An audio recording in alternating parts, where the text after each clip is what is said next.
تاریخ کے اوراق میں کچھ ایسے واقعات درج ہیں جو قیامت تک انسانیت کے لیے ایک عظیم سبق ہے۔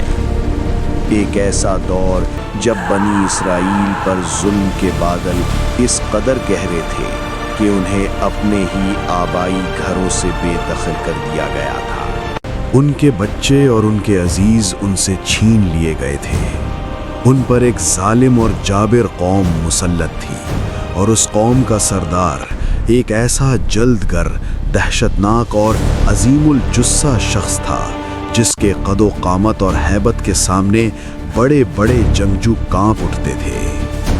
جب وہ میدان میں اترتا تو اس کے قدموں کی آہٹ سے دلوں میں خوف بیٹھ جاتا تھا۔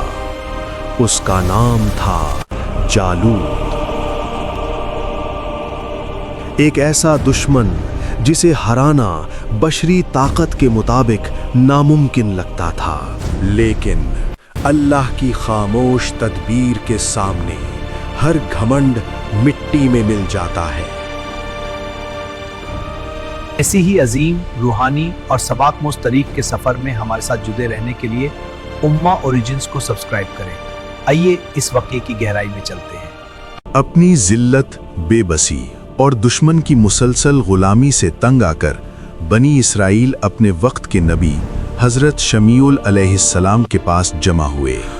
انہوں نے انتہائی درد اور بے بسی سے گزارش کی، ہمارے لیے ایک بادشاہ مقرر کر دیں تاکہ ہم ایک جھنڈے تلے اللہ کی راہ میں جہاد کر سکیں اور اپنے کھوئے ہوئے حقوق واپس لے سکیں۔ اللہ تعالیٰ نے ان کی پکار سن لی اور طالوت کو ان کا بادشاہ چنا، مگر قوم کی عادت کے مطابق بنی اسرائیل نے اس فیصلے پر سوال اٹھا دیے۔ انہوں نے کہا کہ طالوت کے پاس نہ تو مال و دولت کی فراوانی ہے اور نہ ہی وہ کسی بڑے شاہی خاندان سے تعلق رکھتے ہیں، تو وہ ہم پر حکمرانی کیسے کر سکتے ہیں؟ تب نبی نے انہیں سمجھایا کہ اللہ کے نزدیک بادشاہت کا معیار دولت نہیں۔ اللہ نے طالوت کو وسیع علم اور جسمانی طاقت میں تم پر فضیلت دی ہے، اور اللہ جسے چاہتا ہے اپنی ملک اور فرمان روائی عطا فرماتا ہے۔ اس عظیم فیصلے کی تصدیق کے لیے آسمان سے فرشتے وہ مقدس تابوت سکینہ اٹھا کر لائے جو بنی اسرائیل سے کھو گیا تھا۔ اس تابوت کو دیکھ کر ان کے دلوں کو سکون اور اطمینان نصیب ہوا۔ جب بادشاہ طالوت اپنی فوج لے کر میدان جنگ کی طرف نکلے تو ایک کڑی آزمائش ان کا انتظار کر رہی تھی۔ یہ سفر ٹپتے ہوئے صحرا کا سفر تھا، جہاں دھوپ جسم کو جھلسا رہی تھی اور پیاس سے ہونٹ سوکھ رہے تھے۔ راستے میں ایک ٹھنڈے پانی کی ندی آنی تھی۔ طالوت نے اپنی فوج کو پہلے ہی آگاہ کر دیا تھا کہ اللہ اس ندی کے ذریعے تمہارے نفس کا امتحان لے گا۔ جس نے اس ٹھنڈے پانی کو جی بھر کے پی لیا وہ میری فوج میں سے نہیں، اور جس نے اپنے نفس پر قابو رکھا اور صرف ایک چلو پانی لیا وہ میرے ساتھ آگے بڑھے گا۔ جب وہ ٹھنڈی اور شفاف ندی ان کے سامنے آئی تو پیاس کی شدت میں اکثریت نے صبر کا دامن چھوڑ دیا۔ انہوں نے پانی سے پیٹ بھر لیا، لیکن پانی پیتے ہی ان پر ایسی سستی، فراری اور خوف طاری ہوا کہ انہوں نے ہتھیار ڈال دیے اور کہنے لگے، آج ہم میں جالوت اور اس کی عظیم فوج سے لڑنے کی کوئی طاقت نہیں۔ لیکن وہ مخلص اور صبر کرنے والے لوگ جنہوں نے اپنے رب کے حکم پر لبیک کہا اور صرف ایک چلو پانی لیا، ان کا ایمان اور پختہ ہو گیا۔ انہوں نے اپنی ڈرپوک قوم کو جواب دیا، کتنی ہی مرتبہ چھوٹی اور کمزور جماعتوں نے اللہ کے حکم سے بڑی فوجوں پر فتح پائی ہے، اور بے شک اللہ صبر کرنے والوں کے ساتھ ہے۔ آخرکار میدان جنگ کی گرد چھٹی، دونوں فوجیں آمنے سامنے تھیں۔ ایک طرف بنی اسرائیل کی مخلص مگر انتہائی چھوٹی سی تعداد، اور دوسری طرف دشمن کی ایک عظیم، خونخوار اور لوہے میں غرق فوج۔ دشمن کی صفوں کو چیرتا ہوا ان کا سب سے بڑا اور خوفناک سردار جالوت آگے بڑھا۔ وہ سر سے پاؤں تک لوہے کی بھاری زرہ میں چھپا ہوا تھا۔ اس کی ڈھال